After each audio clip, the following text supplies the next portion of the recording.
Hi hello నమస్తే welcome to BRK news. నేను తరుణి. ఈరోజు సోషల్ టాపిక్ గురించి కొన్ని విషయాలు మాట్లాడడానికి మనతో పాటు ఉన్నారు high court advocated doctor Subhashini ma'am గారు. నమస్కారం మ్యామ్. నమస్తే. మ్యామ్, ఇప్పుడు సొసైటీ పరంగా చూసుకుంటే డివోర్స్ అయిన వాళ్ళు ఎవరైతే వైఫ్ ఉన్నారో వాళ్ళు మెయింటెనెన్స్ కోసం కోర్టులో కేసు పెట్టొచ్చు.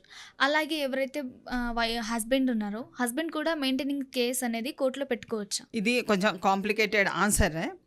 క్వశ్చన్ కూడా కాంప్లికేటెడే. అయితే ఇక్కడ చూడవలసింది ఏంటంటే వైఫ్ అండ్ హస్బెండ్ మధ్యన ఉన్న విభేదాలు ఏంటి ఒక కారణంగా చూసుకోవాలి. ఎందుకంటే main reasons for their dispute అన్నది చాలా ఇంపార్టెంట్. అదే కాకుండా ఇప్పుడు జనరల్గా మనం చూసేది ఏంటంటే వైఫ్ ఎక్కువ కూడా డైవర్స్ వచ్చినా రాకున్నా she will claim for maintenance. ఏది ఆమె పని చేయట్లేనప్పుడు క్లెయిమ్ చేసుకునేది. ఇప్పుడంతా కొంచెం వర్కింగ్ విమెన్ చాలామంది ఉన్నారు కాబట్టి పిల్లలు ఉన్నట్టయితే వాళ్ళకి సరిపోవట్లేదు ఈ జీతము, మాకు ఇంకొంచెం మెయింటెనెన్స్ కావాలని వేసుకున్న వాళ్ళకి అలా కూడా వేసుకుంటున్నారు. అలాగే because both are equal before law కాబట్టి సిటిజన్స్ అన్నప్పుడు వైఫ్ అయినా హస్బెండ్ అయినా they are citizen of this country. So వాళ్ళు కూడా మెయింటెనెన్స్ క్లెయిమ్ చేసుకోవచ్చు.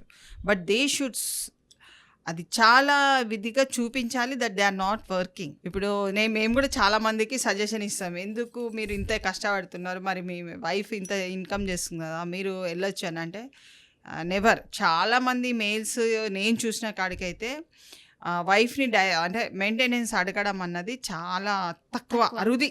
ఇంకా చెప్పలేము, ఎక్కువ కేసెస్ ఏం లేవు. కానీ they have the right to file a maintenance, but they should show ఎందుకు మెయింటెనెన్స్ అన్నది చాలా ముఖ్యమైన అంశం. ఒకవేళ అంటే వైఫ్ ఉన్నదనుకోండి, she's having 2 kids and she's earning, ఆమెకు అక్కడి వరకు కరెక్ట్ సరిపోయింది అనుకోండి, she may not be able to give. పిల్లలు ఉన్నారు, ఒక్కతే ఉన్నది, తల్లిదండ్రులు ఉన్నారు. సో అక్కడ ఆమె she will be able to show her what is her pain అన్నది, ఈ అమౌంట్తో నేను ఏం చేస్తున్నా అన్నది అది చూపించగలుగుతుంది. అలాంటప్పుడు వీళ్ళకి మెయింటెనెన్స్ గ్రాంట్ అవుతుందా లేదా అన్నది మనం చెప్పలేము. కానీ they have the right to file maintenance, అది మాత్రం ఉన్నది.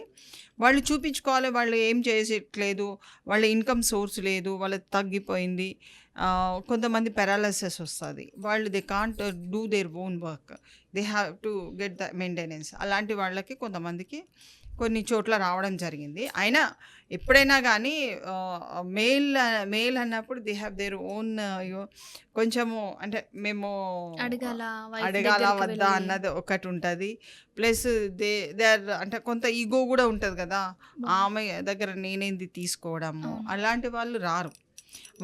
జనరల్గా మెయిల్స్ ఎప్పుడైతే మెయింటెనెన్స్ చేస్తారో ఆ వైఫ్, మెయిల్స్ ఫుల్ స్ట్రాంగ్ ఉండి చూసే వేస్తారు. మంచి ఇన్కమ్ సోర్స్ ఉంది కాబట్టి నేను మెయింటెనెన్స్ గెయిన్ చేయగలుగుతా. డిస్ప్యూట్స్ చాలా చిన్నగా ఉన్నప్పుడు దే క్యాన్ బి టుగెదర్, అంటే పాసిబిలిటీస్ ఆఫ్ లివింగ్ టుగెదర్ ఉంటే చాలా మటుకు కొన్ని ఇష్యూస్ని వదిలిపెట్టుకొని they should live together. Issues పెద్దగా ఉండి they are unable to sustain, leave చేయట్లేదు, మేము ఇద్దరం బతకలేము, ఒకే నీడ ఉంటే they should go for the divorce. అంతేగాని కక్ష సాధింపు చర్యలు, మెయింటెనెన్స్ వేసుకుంటే కూడా కక్ష సాధింపు చర్యల కింద కూడా చూపించరాదు. దాంట్లో క్రూయాలిటీ గ్రౌండ్స్ కూడా ఉండద్దు, హరాస్మెంట్ గ్రౌండ్స్ ఉండద్దు. అంటే ఒక వ్యక్తి దగ్గర నుంచి నువ్వు పొందాలి అనుకున్నప్పుడు నువ్వు సక్రమైన మార్గాన్ని ఎంచుకొని అవి నువ్వు మెయింటెనెన్స్ని పొందగలుగుతావు, అది లేకుంటే లేదు. ఓకే, ఎవరైతే ఇప్పుడు హస్బెండ్స్ పొజిషన్లో ఉన్నారో వాళ్ళు కూడా మెయింటెనెన్స్ కోసం కేసు పెట్టుకోవచ్చు. Okay, thank you ma'am. Thank you.